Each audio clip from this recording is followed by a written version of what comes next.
আমার আজকে ছুটি, তাই আমি ভাবলাম তোমাদের সাথে একটি রেসিপি শেয়ার করি। আজ ছুটির দিনে বাড়িতে বসে নানান কাজ করার পরে হঠাৎ করে একটি চিকেনের রেসিপি বানানোর মন হলো। বানিয়ে ফেললাম চিকেন আলিশান। এই চিকেন আলিশান নামটি না আমি নিজে দিয়েছি। তো আমি তোমাদের সাথে একটু রেসিপিটা শেয়ার করি, আর তোমরা দেখে বলো। জানি তোমরা স্বাদ নিতে পারবে না, তোমরা জাস্ট দেখেই আমাকে জানিও আমি কেমন বানিয়েছি। তবে একটা কথা বলি, আমার বাড়িতে যারা খেয়েছে তারা কিন্তু খুব প্রশংসা করেছে। তাহলে চলো রেসিপিটা চটপট তোমাদের সাথে শেয়ার করি।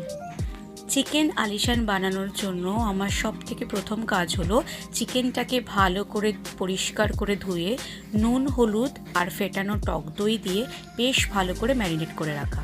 তো আমি এটাকে প্রায় 1.5 ঘন্টা ম্যারিনেট করে রেখেছিলাম। আর এদিকে মশলার জন্য পেঁয়াজ, আদা, রসুন, টমেটো আর কাঁচা লঙ্কা নিয়েছিলাম।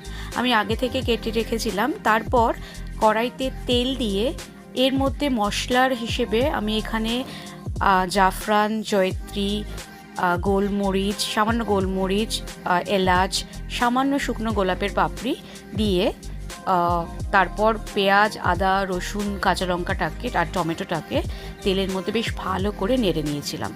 বেশ একটু হালকা ভাজার মতো করে নিয়েছিলাম। ঠিক তারপরে এটি যখন ভাজা হয়ে যাবে তখন মিক্সির জারের মধ্যে দিয়ে এটার একটি ভালো পেস্ট বানিয়ে নিয়েছিলাম। রান্নাটির মূল উপকরণ কিন্তু এই ভাজা পেস্টটি। এটা পেস্টটি যখন হয় না, এর একটা খুব সুন্দর একটা সুগন্ধ বেরোয়, যেটি কাঁচা মশলা বাটার পরে যে গন্ধ আর এই পেস্টের যে গন্ধ সম্পূর্ণ আলাদা। এই দেখো, ঠিক এই রকম দেখতে হয়েছে, অসম্ভব সুন্দর একটা গন্ধ ছাড়ছে। এরপরে কড়াইতে তেল দিয়ে আমি এখানে গোটা জিরে, একটু এলাচ, একটু দারচিনি, শুকনো লঙ্কা দিয়ে ফোড়ন দেওয়ার পরে একটু সামান্য কুচনো পেঁয়াজ দিয়ে বেশ ভালো করে নাড়াচাড়া করছিলাম। ঠিক তারপরেই এই পেস্টটি যেটা আমি বানিয়ে রেখেছি সেই পেস্টটি দিয়ে মশলাটিকে বেশ ভালো করে কষাতে হয়েছিল। খুব ভালো করে কষাতে হবে।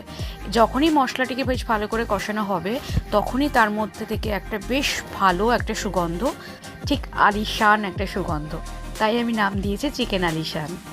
এরপরে আমি আগে থাকতে একটু কাজু বাদাম আর একটু সামান্য চীনা বাদাম একটু তেলের মধ্যে ভেজে নিয়েছিলাম। তারপর ভাজা বাদামগুলোর মধ্যে টক দই দিয়ে একটি ভালো পেস্ট বানিয়ে নিয়েছিলাম। ঠিক ক্রিমি দেখতে হবে, মানে ক্রিমের মতো একটা ফিল হবে। এদিকে আমার মশলাটি যখন খুব ভালোভাবে কষানো হয়ে যাবে